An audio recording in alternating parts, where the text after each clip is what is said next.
Leaders are solution-oriented. They seek solution. They have a vision. Leaders are result-oriented. Leaders seek goals. Leaders value communication. Leaders value teamwork.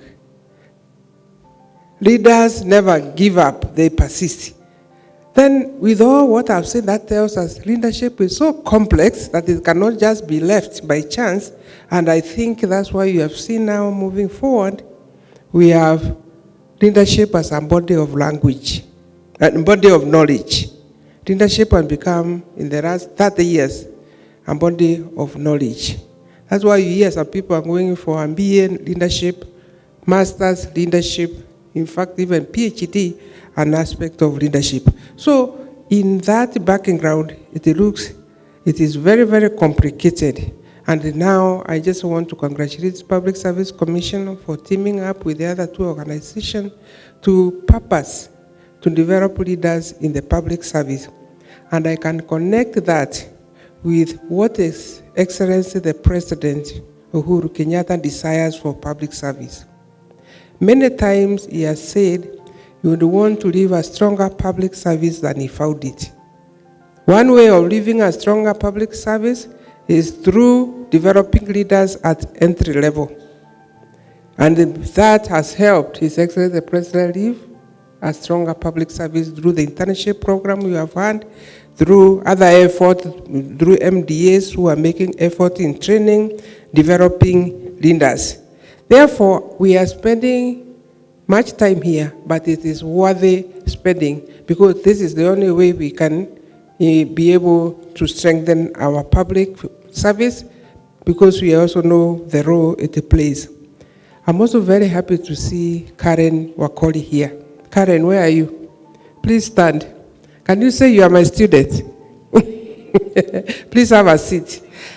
Can you give her a clap?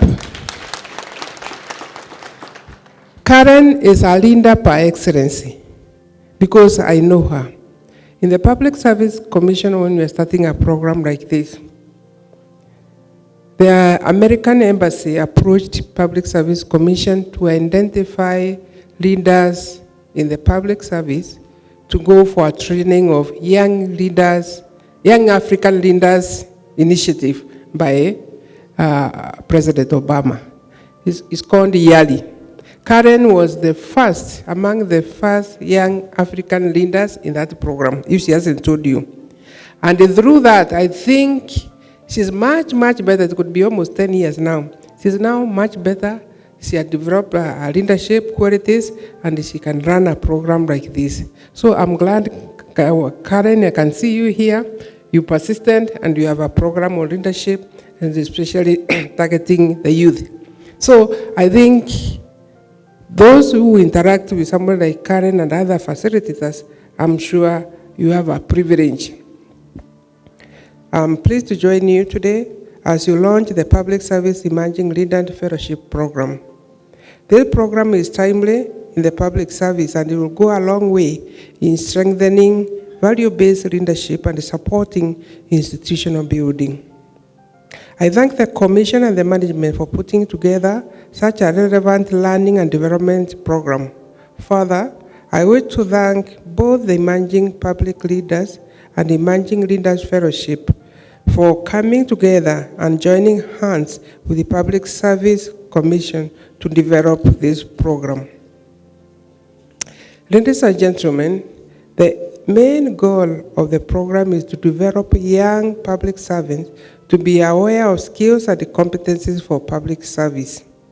As a cabinet secretary responsible for public service, it gives me such inspiration that we are developing a generation of youth for Kenyan public service. These youth will be trained to apply their talents and enhance efficiency in the public service delivery. I'm informed that the program seeks to nurture high potential newly recruited civil servants to become future leaders in the public service, particularly emphasizing their development in citizen-centric, competent and ethical public sector leadership, innovation and strategic career and personal development. Ladies and gentlemen, human capital is the most valuable asset in any organization. That is said severally. The public service is proud of this kind of asset due to immeasurable contributions it makes. Today's young people are innovative, energetic, and resilient.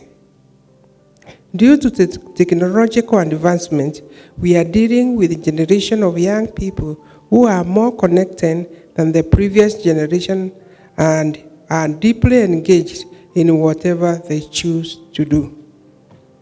They are pressing for representation as citizens and aspiring for leadership at every top, pushing for reforms in the public service and need for democratic space. We strongly believe that values and their role in shaping the governance cannot be overstated. Selecting and developing not just most capable, but also the most committed individuals for leadership is hence our topmost priority. It is my hope that the caliber of leaders we shall recruit into the fellowship program will produce leaders anchored on our core principles of meritocracy and professionalism as identified in Chapter 6 and Article 232 in the Constitution. Ladies and gentlemen, therefore, there are compelling reasons, and I have articulated above why public service must develop a pipeline of leaders for the future. Considering that the first intake of this will be about 50 fellows for the first 12 months, it is my hope and desire that this will not be a first, nor will it be the last cohort. But the first cycle will give us lessons necessary to improve the next cohort. Finally, allow me to thank each and every one of us who has participated in development and the launch of this program. I have no doubt if we use the whole of government approach, in fact, we are even talking about the whole of society approach, this is another building block in the public service reforms. I thank all of you. May God bless you. May God keep you. May God shine his face upon each one of us. Thank you. Thank you so much. Tumpigie makofi waziri.